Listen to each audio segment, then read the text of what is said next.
Gloria al Señor, mis muy amados. Dios me los bendiga en esta noche. Todos los que están conectados, démosles palmas al Señor por ellos también. Los que nos están viendo por las redes sociales, gloria al Señor. Amén. Bueno, no vamos a perder tiempo. Amén. Gloria al Señor. Vamos a ir a la palabra del Señor. Vamos a abrir el libro de los Hechos, el libro de los Hechos de los Apóstoles. Gloria al Señor, el libro de los Hechos. En el capítulo 3, gloria al Señor. Ahorita nos ponemos de pie, después usted se va a sentar. Gloria al Señor y va a reposar en la palabra. Amén. En el capítulo 3, mis muy amados, en Hechos capítulo 3, vamos a leer 3 versículos primeramente, el versículo 1, el versículo 2 y el versículo 3. Así dice la palabra de Dios y escrita está en el nombre poderoso de Jesucristo, dándole la gloria al Padre.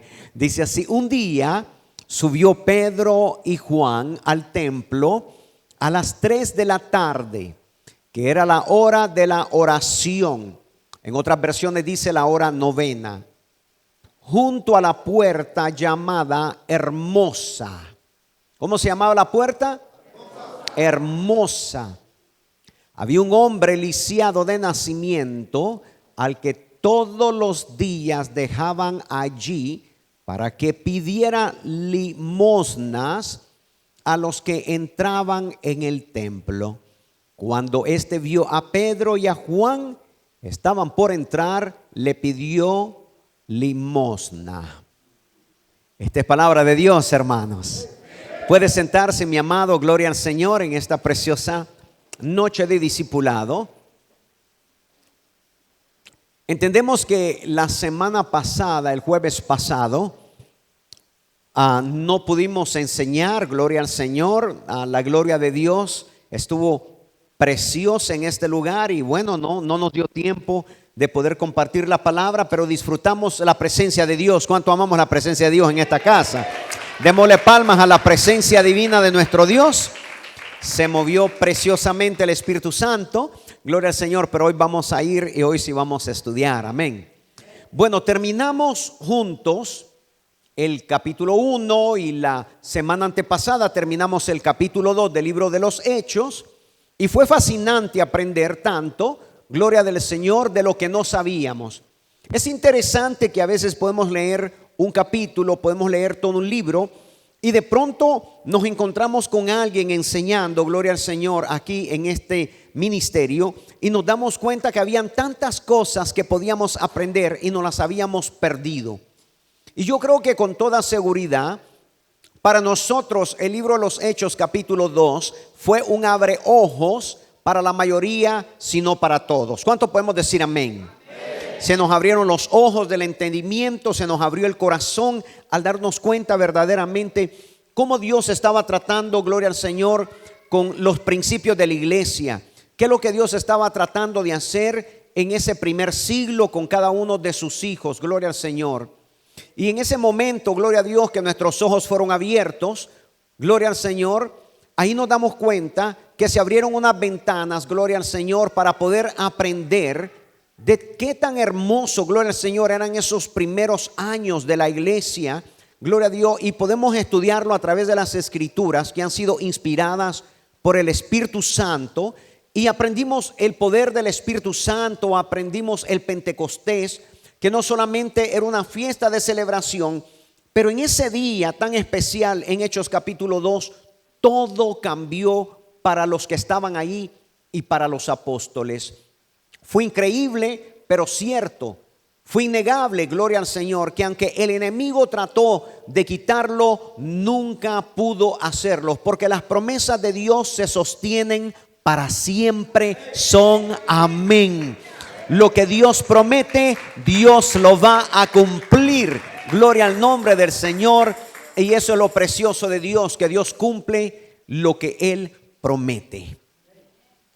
Lo que hemos aprendido a través de la Escritura, la Biblia, y lo que hemos experimentado en el Espíritu Santo, nunca podría removerlo el enemigo, a menos de que nos dejara, gloria al Señor, entorpecidos el entendimiento por las mentiras y los engaños de él mismo. Una cosa es que te enseñen acerca del Espíritu Santo, lo que es bueno, la lección, la enseñanza es muy importante en nuestra vida como cristiano. Pero la segunda parte, gloria al Señor, que es tan importante como la primera, es la experiencia. Diga conmigo, la experiencia. Porque cualquier persona pudiera agarrar un manual y pudiera estudiarlo, pero hay otra persona a su lado que tiene la experiencia, gloria al Señor, de ese trabajo, y siempre la experiencia va a sobrepasar el conocimiento de aquel manual. ¿Cuántos decimos amén?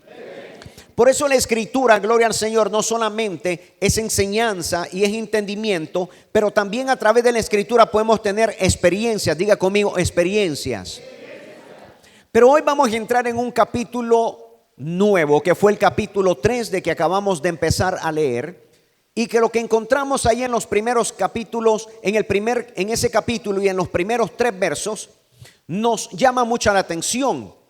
Lo primero que encontramos, si nos regresamos al texto, es que un día subía Pedro y Juan. Ahí estaban dos. Uno era Pedro, el otro era Juan. Los dos iban juntos y subían al templo, y eran las 3 de la tarde. Diga, las 3 de la tarde. Ahora, esa hora era la hora de la oración, nos explica el verso. Era la hora novena, según la Reina Valera. Pero ahí dice en el verso 2 que junto a la puerta llamada La Hermosa había un hombre lisiado. Diga conmigo, una necesidad. Este hombre era lisiado de nacimiento. A él todos los días, dice el texto, dejaban ahí para que les pidiera limosnas a los que entraban en el templo. Entonces él era dejado. Cuando la gente pasaba y iba a entrar al templo, él comenzaba a pedir y comenzaba a pedir. Cuando vio a Pedro, dice la escritura, y a Juan, estaban por entrar, les pidió limosna. Ahí nos detuvimos para seguir explicando esto. Ahora es interesante que Pedro y Juan estaban juntos. Pero lo que es más interesante es de que antes de la resurrección de Jesucristo, nuestro Señor y Maestro, en algunas ocasiones encontramos que encomendaba a Pedro y a Juan que hicieran algunas cosas juntos. Por ejemplo, déjenme leer eso en Mateo capítulo 26, versículos 17 al 19, los que están tomando nota. En Mateo 26, versículos 17 y 19, ahí encontramos que Jesús instruye a Pedro y a Juan a preparar la última cena. A ellos dos los manda y les dice: vayan a preparar la cena, pidiéndoles que entraran en la ciudad y que siguieran a un hombre que llevaba un cántaro de agua hasta una casa donde encontraran un aposento. Eso fue antes de su muerte. Entonces miramos un patrón. Jesús, por alguna razón, no solamente escogió a Pedro, pero también había escogido a Juan y los manda juntos. Diga conmigo, juntos. Ahora diga conmigo, dos. Entonces encontramos ahí a Pedro y a Juan. Lo interesante es que no solamente les había comisionado ir a hacer eso en aquel día, pero también encontramos algo interesante en las escrituras. Es que Pedro y Juan eran pescadores, los dos. Diga, pescadores. Y los dos se conocían bien. Cuando tú eres un pescador y hay otro pescador, los dos se conocen bien. Había un conocimiento de quién era quién. Se conocían su pasado y habían sido escogidos por Cristo en el lago de Galilea, según Mateo capítulo 4, versículos 18 al 22. ¿Por qué es tan importante esto? Porque después de la resurrección y después del Pentecostés, encontramos a Pedro y a Juan caminando juntos hacia un templo. Era la hora de la oración, nos había dicho el texto. Así que no nos sorprende o no nos debe sorprender, porque estos dos estaban caminando juntos y iban rumbo al templo. Ahora tampoco podemos olvidar, gloria a Dios, lo que nos fue escrito al final de Hechos capítulo 2, versículo 43. Y me gustaría que lo recordáramos porque fue algo que miramos y estudiamos. En Hechos capítulo 2, versículo 43, lo habíamos estudiado. Y fíjese bien lo que nos termina diciendo casi Hechos capítulo 2. Dice: todos estaban asombrados por muchos prodigios y señales que realizaban los apóstoles. Entonces, ¿qué encontramos? Encontramos prodigio y encontramos señales. ¿Realizadas por quiénes? Por los apóstoles. Pero sin embargo, no nos dio detalles de los prodigios y de las señales. Solamente nos dice que hicieron prodigios y señales, pero no hay detalles. Yo no sé qué clase de prodigio y qué clase de señales. Pero ahora en Hechos capítulo 3 encontramos aquí un relato bíblico que va a describirnos a lujo de detalle específicamente qué fue lo que pasó en ese instante. Y eso lo vamos a ver un poquito más adelante, se lo prometo. Pero era la hora de la oración, diga la hora de la oración. ¿No es interesante? Gloria al Señor. Y quiero mostrar un poco algunas posturas de pensamiento. ¿No es interesante que Pedro y Juan, a pesar de que habían sido seguidores y testigos primarios de toda y cada una de las enseñanzas de Jesús, no vieron ningún problema el continuar su costumbre judía de orar a ciertas horas del día? En la tradición judía se nos enseña que los judíos oraban 3 veces al día. Diga 3 veces al día. Una vez más, diga 3 veces al día.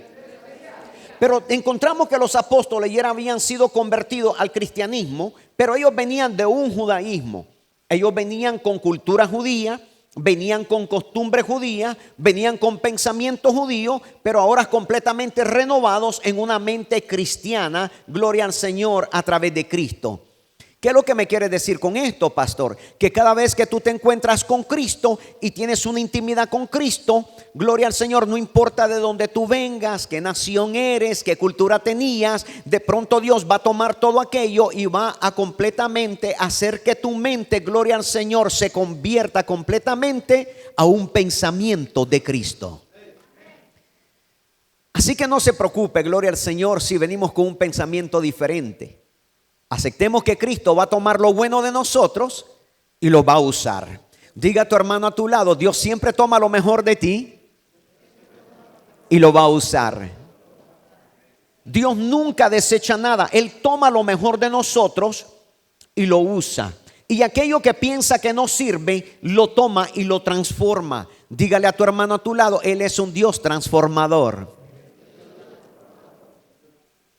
Entonces entendemos que en la costumbre judía se iban a orar 3 veces al templo. Ellos van hacia el templo aún siendo cristianos. ¿Por qué? Porque si hay algo que en el cristianismo nunca ha cambiado, es la necesidad de la oración. Y lo interesante es que la oración se hacía en el templo. Por eso cuando Cristo fue al templo, en aquella ocasión donde se enojó tanto y echó a los mercaderes, Él dijo: han hecho de la casa de mi padre una cueva de ladrones. Esta es casa de oración. La casa de Dios nunca debe ser convertida en una cueva de ladrones. La casa de Dios siempre debe ser reconocida como la casa de oración. Diga conmigo: la casa de oración. Ahora diga conmigo: esta es casa de oración. Si esta es casa de oración, entonces todos los que venimos aquí siempre tenemos que tener en el corazón que venimos a orar.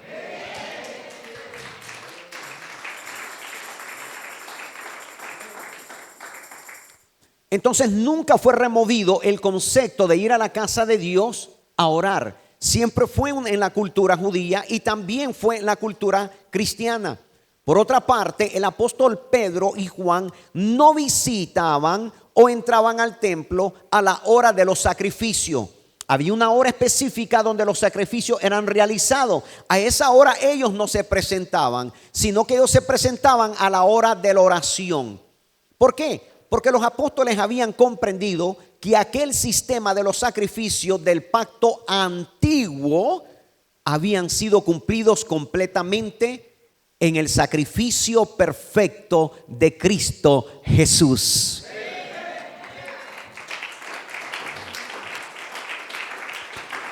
Entendamos la tradición y la cultura judía. Ellos tradicionalmente iban al templo todos los días a llevar sacrificio por los pecados que habían cometido, por las faltas.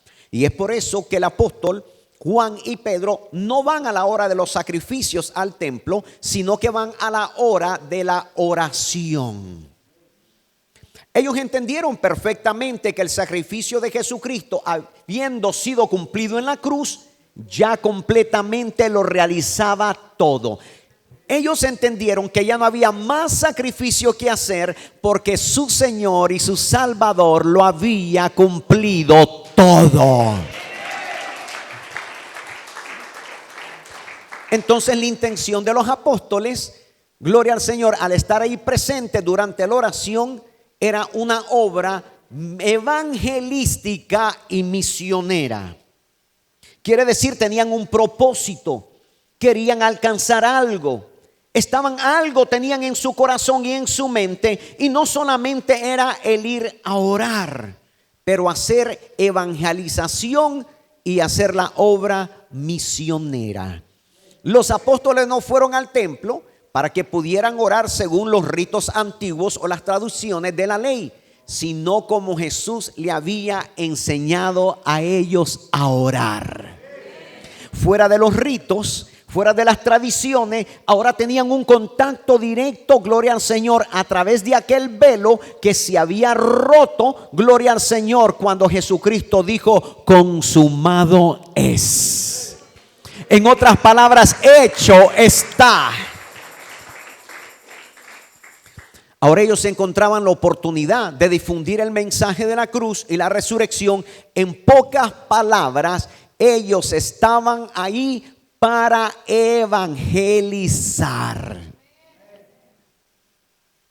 Ahora, ¿por qué la hora novena?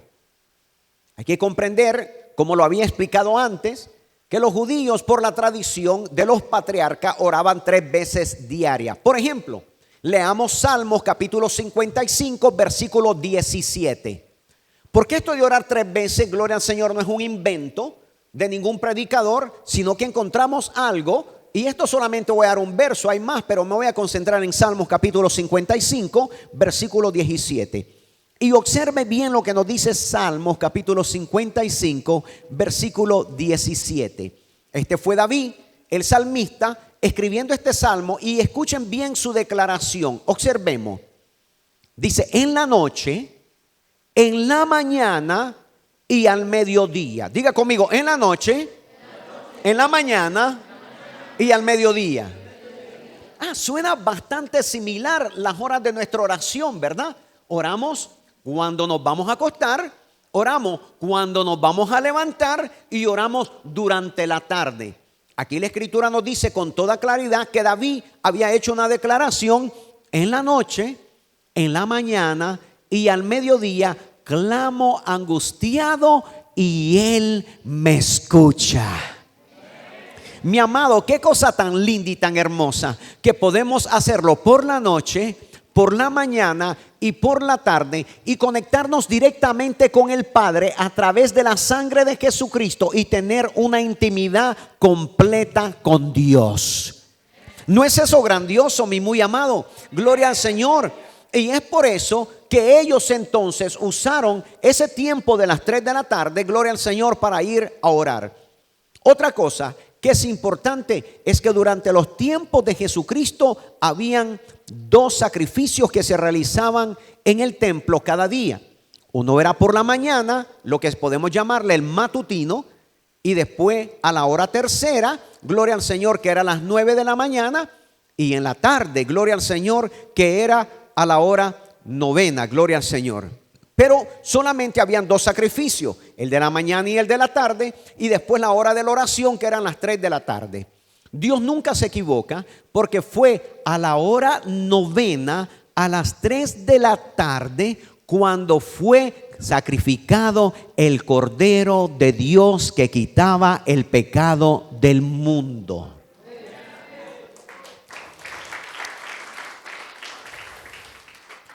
Entonces había mucha razón porque entonces Pedro y Juan se dirigían al templo a esa hora, porque ellos recordaban que fue la hora donde su Señor y su Maestro, colgado de una cruz, derramó su sangre e hizo el sacrificio más glorioso del mundo. Se llevó con él el pecado, fue cargado sobre sus hombros para poder perdonar a todo aquel que creyera en él. Qué cosa tan hermosa y tan maravillosa, ¿no? Ahora, cuando nosotros vamos y nos regresamos al texto, al capítulo 3 del libro de los Hechos, y en el versículo 2, ahí en el versículo 2, mi muy amado, nos habla de aquella puerta. Le menciona la puerta del templo que se llamaba la Hermosa. Ahora, hay algo interesante que entender, que no era todo el templo el que se llamaba la Hermosa, sino la puerta se llamaba la Hermosa. ¿Cuántos pueden ver eso? Era la puerta del templo que se llamaba la Hermosa. Ahora es interesante porque hay un historiador llamado Josefo. ¿Cuántos han escuchado de este historiador llamado Josefo? Muy bien, gloria a Dios. Bueno, este historiador llamado Josefo, gloria al Señor, era un judío, pero no era un judío creyente. Él describió esa puerta que estaba en el monte del templo. Y escuchen lo que escribió Josefo y lo que él dijo. Era hecha de cobre con diversas proporciones de oro y de plata. A eso se le llama un fino latón corinto. Fino latón corinto. Cuando yo escuché esa expresión de fino latón corinto, me puse a pensar qué significa verdaderamente un fino latón corinto. Y lo que me encontré es que era algo que era hecho de puro cobre y con diversas porciones eran de oro y de plata. Josefo describe que tenía aproximadamente 75 pies de altura. ¿Sabe cuántos son 75 pies de altura? Son 22.85 metros. Quiere decir que era una puerta gigante. Cuando tú la mirabas te deslumbraba no solamente por el tamaño, sino por la belleza, la enormidad. Eran dos puertas completamente que se abrían la una de la otra. Gloria al Señor. Exigía completamente la belleza de cualquier otra puerta en el templo. Por eso esa puerta era llamada la puerta la Hermosa. Y solamente me trajo un recordatorio. Si era tan bella y tan hermosa esa puerta, gloria al Señor, solamente puedo pensar en alguien que dijo: yo soy la puerta. Ese era Jesucristo. Esa puerta representaba la entrada, gloria al Señor, a un lugar celestial. Jesucristo representó la entrada completa hacia usted, gloria al Señor, y para mí, hacia el Padre. ¿Cuántos decimos gloria a Dios? Pero es interesante porque una vez más me regreso con Pedro y con Juan. Diga equipo. Diga equipo. Gloria al Señor, equipo. En ese equipo, gloria al Señor, se encuentra un compañerismo. ¿Verdad que es bonito, hermano? Dígame usted o no. ¿Verdad que es bonito cuando una persona está acompañada, cuando una persona van a un lugar y van acompañados? ¿Verdad que cuando uno va manejando y va a hacer un viaje largo, lo más lindo es que ir con alguien acompañado que le vaya platicando, que le vaya escuchando, que le vaya hablando? ¿Cierto o no? Y aquí lo que miramos en la escritura es que había un compañerismo en la obra. Ahí miramos a Pedro y miramos a Juan. Pero ¿qué es lo que estaban haciendo? Estaban trabajando hombro a hombro, pecho a pecho, de corazón a corazón. La obra del Señor nunca debe ser tratada, gloria al Señor, individualmente en una forma aislada. En otras palabras, yo lo hago solo, yo sé lo que estoy haciendo sin irme acompañando de alguien. ¿Por qué? Gloria al Señor. Quiero mostrarles un versículo bíblico para que se den cuenta que esto está instituido en la palabra del Señor. Quiero que vayamos al Evangelio según nuestro hermano Juan, capítulo 4, versículo 36. Porque lo que vamos a ver es lo que Jesucristo hacía. ¿Qué es lo que debemos de hacer nosotros para tener un alcance a la comunidad? Y yo voy a comenzar con la iglesia, gloria al Señor. Fíjense bien lo que nos dice el Evangelio según nuestro hermano Juan, capítulo 4, versículo 36. ¿Está ahí conmigo? Mire lo que dice. Dice, ya mismo el segador recibe su salario. ¿Quién es el segador? Ya mismo el segador recibe su salario y recoge el fruto. ¿Para qué? Para vida eterna. Ahora tanto el sembrador como el segador se alegran juntos. Diga conmigo, el sembrador y el segador. Quiere decir, uno es el que siembra y el otro es el que recoge. Pero lo interesante en el texto es que ambos, tanto el que sembró como el que recogió, dice, ambos se alegran juntos. ¿Qué es lo que me está diciendo, pastor? Ahorita vamos a entrar en contexto. En Juan capítulo 4, versículo 37, que es el próximo verso, mire lo que dice el próximo verso. Dice, porque como ciertamente dice el refrán, En otras palabras, dijéramos en los tiempos de hoy, el dicho. Uno es el que siembra y el otro es el que cosecha. El apóstol Pablo, cuando escribió a la iglesia de los Corintios, nos describió un escenario que estaba ocurriendo en la iglesia, y creo que esto nos va a ayudar un poco más a entender las palabras de Cristo. En Primera de Corintios capítulo 3, versículo 5 al versículo 9. Recuerden que estoy hablando de por qué Pedro y Juan iban juntos, cuál es la importancia de estar acompañado, cuál es la importancia de ir con alguien a un evangelismo. En Primera de Corintios capítulo 3, versículos 5 al 9, escuche lo que el apóstol escribe a la iglesia en Corintios. Dice: después de todo, ¿qué es Apolo? ¿Y qué es Pablo? Nada más que servidores por medio de los cuales ustedes llegaron a creer. Detengámonos aquí. Aquí había una polémica. La iglesia estaba argumentando, se estaba peleando, se estaba dividiendo. ¿Puede la iglesia interna dividirse? Voy a hacer una vez más la pregunta. ¿Puede la iglesia interna dividirse? Sí puede, pero no debe. Aquí cuando el apóstol Pablo está escribiendo a la iglesia, aquí había un pleito entre los hermanos. Se estaban dividiendo. Y la división nunca ha sido de parte de Dios. Lo que ha sido de parte de Dios siempre ha sido la multiplicación, pero no la división. Entonces a Dios le agrada que nos multipliquemos, pero a Dios no le agrada que nos dividamos. ¿Está conmigo? Entonces Pablo escribe y comienza a decirle a la iglesia: ¿qué es Apolo? ¿Y qué es Pablo? Nada más que servidores por medio de los cuales ustedes llegaron a creer. Detengámonos ahí. Pablo está diciendo: espérense, muchachos, iglesia. Hay algunos de ustedes en los cuales yo los gané para Cristo, y hay otros que Apolo ganó también para Cristo. Pero la pregunta es: ¿qué soy yo y qué es Apolo? Y la respuesta él mismo la da. Mire lo que dice. Dice: somos servidores por medio de los cuales ustedes llegaron a creer.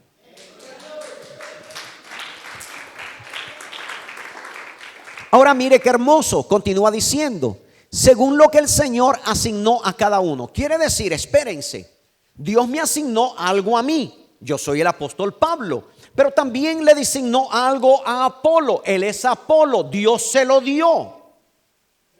Diga, es de parte de Dios.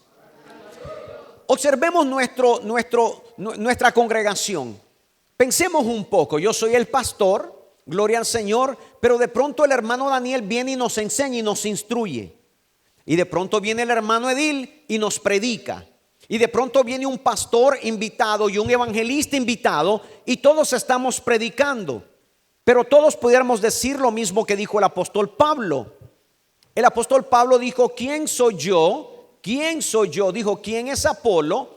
¿Y quién es Pablo? En otras palabras, yo pudiera decir: ¿quién soy yo? Mi hermano Daniel pudiera decir: ¿quién soy yo, Daniel? El hermano Edil pudiera decir: ¿quién soy yo, Edil? El hermano Julano pudiera decir lo mismo, porque al final lo que importaba es que Dios nos está usando a todos nosotros para que ustedes comiencen y lleguen a creer y crezcan en el evangelio.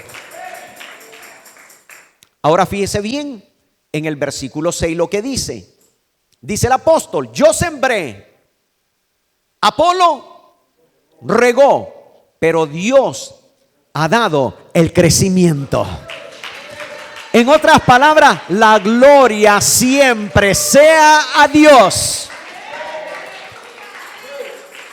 Lo vuelvo a decir, y no tengo que desestimarme, no hay ningún problema con eso. Yo puedo decir: yo sembré. Mi hermano Daniel puede decir: yo regué, pero Dios ha dado el crecimiento. A Dios la gloria, amén.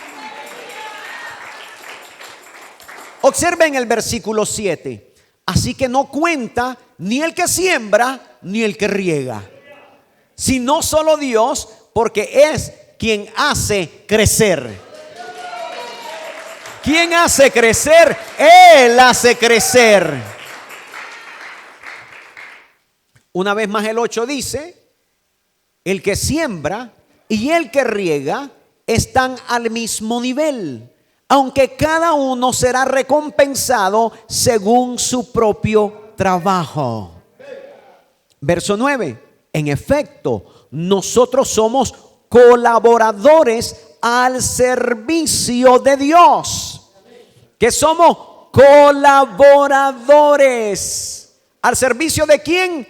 Al servicio de Dios. Y ustedes, dice el apóstol, son el campo de cultivo de Dios, son el edificio de Dios. Ustedes son la tierra en la cual Dios planta aquella semilla a través de los predicadores, de los maestros, de los evangelistas, de los pastores. Eso es lo que Dios hace. Amén. Entonces, por eso regresemos una vez más. Por eso el apóstol Pedro y el apóstol Juan no tenían ningún problema en caminar juntos. El problema siempre ha sido el individualismo. Cuando nos creemos demasiado, pensamos que nosotros somos los que sembramos, los que regamos y los que damos el crecimiento. Pero mi amado hermano, no se me equivoque. Nosotros podemos sembrar, el otro puede regar, pero el que da crecimiento se llama Dios. Amén. ¿Por qué entonces la iglesia debe tener un equipo? ¿Por qué la iglesia, miramos en la iglesia del libro de los Hechos, una iglesia, gloria al Señor, no solamente que esté en una mente y un mismo corazón, no solamente una iglesia unida, una iglesia que se presta, una iglesia que ama, una iglesia que da, una iglesia que se desborda, pero también miramos a un ministerio, a un equipo unido. El equipo de liderazgo, el equipo de ministerio, de pastores, de ministros, de maestros, no podemos estar divididos. El ministerio es un equipo, diga un equipo. Es algo lindo, gloria a Dios. Ese fue el primer método enseñado por el Señor Jesucristo. Mire Lucas capítulo 10 versículo 1. Lucas 10 versículo 1. Mateo, Marcos, Lucas, el tercer evangelio. Así dice la palabra del Señor. Dice, después de esto, el Señor escogió a otros 70. Diga conmigo, a otros. Diga, de otros. A otros 72. Primeramente, anteriormente hablaba de los 12. Y de pronto dice que el Señor también escogió a otros 72. ¿Para qué? Fíjese bien lo que dice el texto. Para enviarlos, ¿cómo? De dos en dos. Quiero que vea el texto, concéntrese en el texto. Voy a volverlo a leer y repetirlo. Después de esto, el Señor escogió a otros 72 para enviarlos de dos en dos delante de Él. ¿Qué hizo el Señor? Él se quedó atrás y los envió a ellos.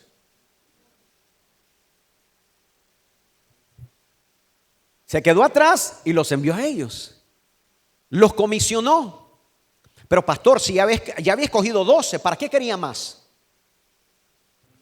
Porque Dios siempre escoge a cada uno de nosotros con un propósito divino.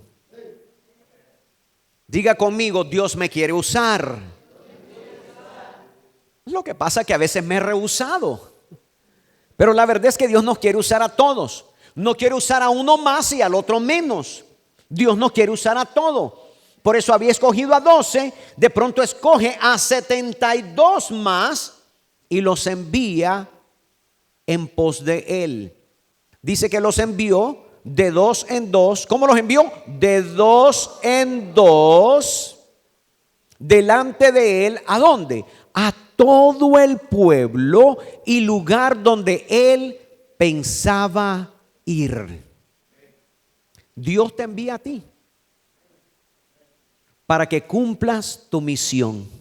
Pero lo que Dios quiere es que no seamos los llaneros solitarios, que andemos solos, que obremos solos. Tenemos que andar de dos en dos. ¿Está conmigo? Diga conmigo, dos es mejor que uno. Es por eso que el varón se tiene que casar, porque no puede andar solo. Amén.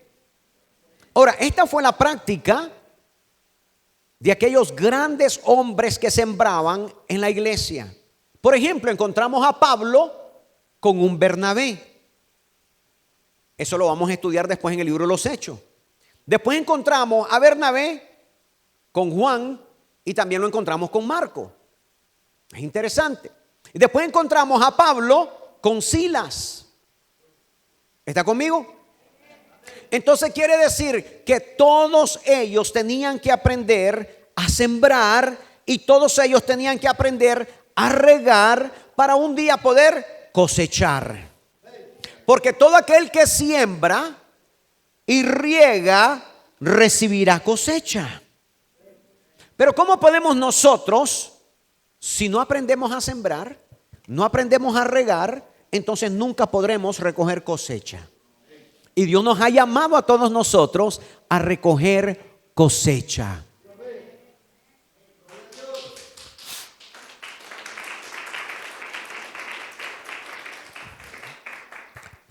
Ahora, eso no quiere decir que Dios no haya usado a ninguna persona individualmente. Eso no quiere decir eso. Porque yo me encuentro a un Felipe, a este evangelista, gloria al Señor, y parece que me lo encuentro solo, llegando a Samaria, y después también llegando a Gazas en Hechos capítulo 8. Quiere que decir que de alguna forma, cuando no tenemos a alguien en esos momentos, Dios también me puede usar. Pero mi concepto en mi corazón es siempre acompañarme con alguien. Oye, si me van a dar de golpe, que nos den de golpes a dos. No se crean, gloria al Señor. Pero uno puede cubrir y el otro. Miren, en mi experiencia como pastor, yo siempre me he dado cuenta que donde quiera que yo voy, siempre me gusta acompañarme con alguien. Porque uno habla y el otro ora. ¿Cuántos me están entendiendo? O sea, que no crean que el que va acompañando y esté escuchando, lo único que hace es ver. No, aquel está orando.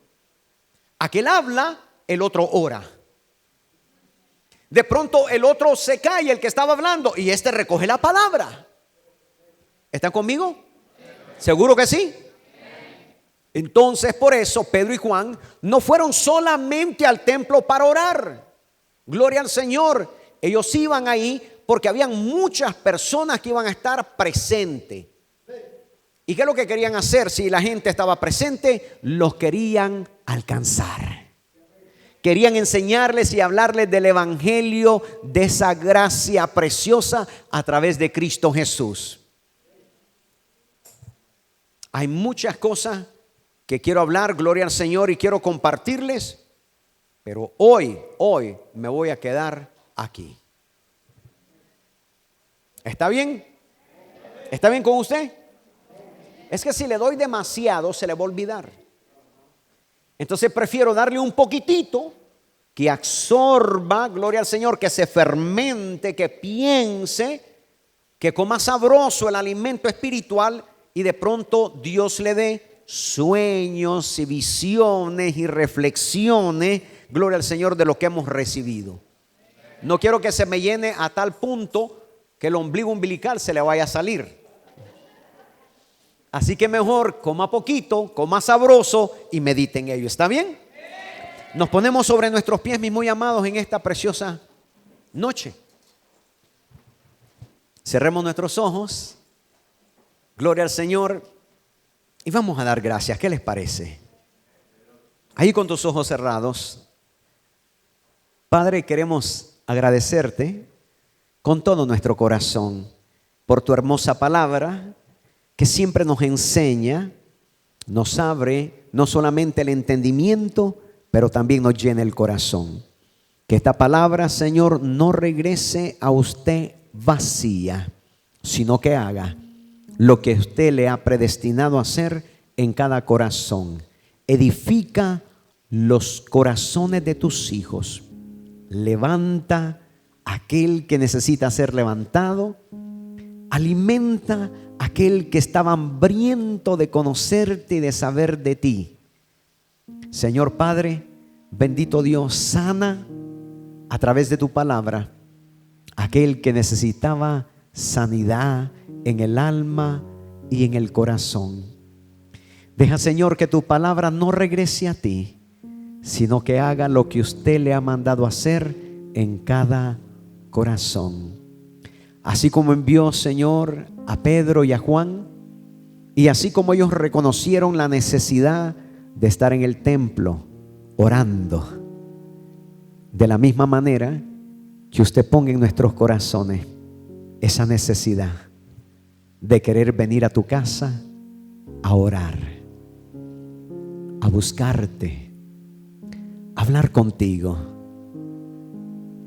a poder sentir tu presencia, a poder escuchar tu voz. Que tu palabra, cuando llegue, sea un manantial de vida. Que tu palabra sea como el rocío de la mañana, que moja todas las porciones de la tierra para que germinen, para que crezcan y para que den fruto. Señor, moja nuestros corazones, moja nuestro entendimiento, moja todo lo seco que puede estar dentro de nosotros, y que esas aguas de tu palabra enjuaguen lo más profundo de nuestros corazones. Dame de beber, como dice ese canto, Señor. Dame de beber. Queremos más de ti. Dame de beber, Señor. Dame de beber, Señor, en esta noche. Deja que tu palabra, Señor, sea mi alimento completo. Deja que tu palabra, Señor, me permita, Señor, crecer en ti. Deja que tu palabra sea mi fuerza, Señor, y mi fortaleza. Señor, que mi cansancio, Señor, sea puesto sobre ti, Señor. Y que tu palabra me levante y salga de este lugar, Señor, con nuevas fuerzas. Señor, tú sabes todas las cosas y conoces a cada uno de tus hijos y de tus hijas. Señor, yo no conozco sus circunstancias, pero tú las conoces. Tú conoces sus necesidades, yo no las conozco. Señor, suple en cada corazón cada necesidad que se encuentra aquí en este momento. Con mis hermanos que están conectados en las redes sociales, con mis hermanos que están presentes en la casa de oración, Señor. Cada necesidad, Dios mío, en los muchachos, en la juventud, en los jovencitos y en las jovencitas, Señor, oh Padre. Solamente usted sabe la necesidad que ellos tienen dentro de su corazón. Señor, sacia las necesidades de tus hijos. Sacia, Señor, aquello que está dentro de ellos, que está sediento y hambriento, Señor, de un toque especial tuyo. Espíritu Santo, toca lo más profundo de sus corazones en este mismo momento, Señor, porque uno es el que siembra y otro es el que riega. Pero usted es, Señor, el que dé el crecimiento en cada uno de sus hijos. Señor, da el crecimiento en ellos. Da el crecimiento en sus corazones. Del crecimiento en sus almas. Del crecimiento en su espíritu, Señor. Te lo pedimos todo, mi Dios, en el nombre poderoso de Jesucristo. Gracias, Señor. En el nombre de Jesús. Dale palmas al Señor con todo tu corazón, con toda tu fuerza. Gracias, Señor, en el nombre de Jesús. Aleluya.